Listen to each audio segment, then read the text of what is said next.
সমুদ্রপৃষ্ঠ থেকে প্রায় 12,000 ফুট উঁচুতে, যেখানে মেঘ আর আকাশ এক হয়ে যায়, ঠিক সেখানেই লুকিয়ে আছে পৃথিবীর সবচাইতে রহস্যময় এক হ্রদ, লেক তিতিকাকা।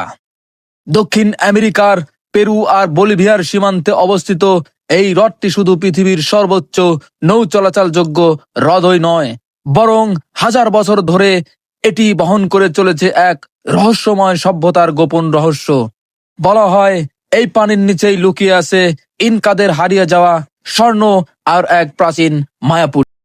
প্রায় 8,300 বর্গ কিলোমিটার এলাকা জুড়ে ছড়িয়ে থাকা এই বিশাল হ্রদ দেখতে প্রায় সমুদ্রের মতোই বিশাল। স্থানীয় ইনকা উপজাতির বিশ্বাস অনুযায়ী এই লেক তিতিকাকা থেকেই জন্ম হয়েছিল সূর্যদেবের, আর তার নির্দেশেই সৃষ্টি হয়েছিল শক্তিশালী ইনকা সাম্রাজ্য। হাজার বছর ধরে আধুনিক প্রযুক্তি ছাড়া কিভাবে এত উঁচুতে এই সমৃদ্ধ মানব সভ্যতা গড়ে উঠছিল, কিভাবে তারা নিয়ন্ত্রণ করত এই সুবিশাল নীল জলরাশি, এই প্রশ্নগুলো আজও ইতিহাসবিদদের ভাবিয়ে তোলে। হ্রদের বুকে ভেসে থাকা সবচেয়ে বড় দ্বীপের নাম আইলা দেল সোল বা সূর্য দ্বীপ। গাড়ি বা আধুনিক যানবাহনের কোলাহলমুক্ত এই দ্বীপে আজও দাঁড়িয়ে আছে প্রাচীন ইনকা পাথরের ধ্বংসাবশেষ। পাহাড় কেটে বানানো সুবিশাল পাথরের সিঁড়ি আর রাজপ্রাসাদের অবশিষ্টাংশ প্রমাণ করে হাজার বছর আগেও এই জায়গাটি ছিল এক পবিত্র উপাসনালয়। আজও এখানে পা রাখলে মনে হয় সময় যেন থমকে দাঁড়িয়ে আছে শত বছর পেছনে। তবে লেক তিতিকাকার আসল রহস্য লুকিয়ে আছে এর পানির গভীরে। 2000 সালে প্রত্নতাত্ত্বিকরা এই হ্রদের তলদেশে অনুসন্ধান চালিয়ে এমন কিছু আবিষ্কার করেন যা পুরো বিশ্বকে চমকে দিয়েছিল। পানির তলদেশে তারা খুঁজে পান প্রায় 1000 থেকে 1500 বছর পুরনো একটি সুবিশাল মন্দিরের ধ্বংসাবশেষ, যা প্রায় একটি ফুটবল মাঠের সমান বড়। তবে কি শতাব্দীর পর শতাব্দী ধরে যে হারানো শহর এর গল্প বলা হতো তা কল্পকাহিনী নয়? পানির নিচে থাকা এই বিশাল স্থাপনা কারা বানিয়েছিল, আর কিভাবে এটি পানির নিচে তলিয়ে গেল? রহস্য কেবল পানির নিচেই সীমাবদ্ধ নয়, হ্রদের উপরেও জড়িয়ে আছে এক অদ্ভুত জীবনধারা।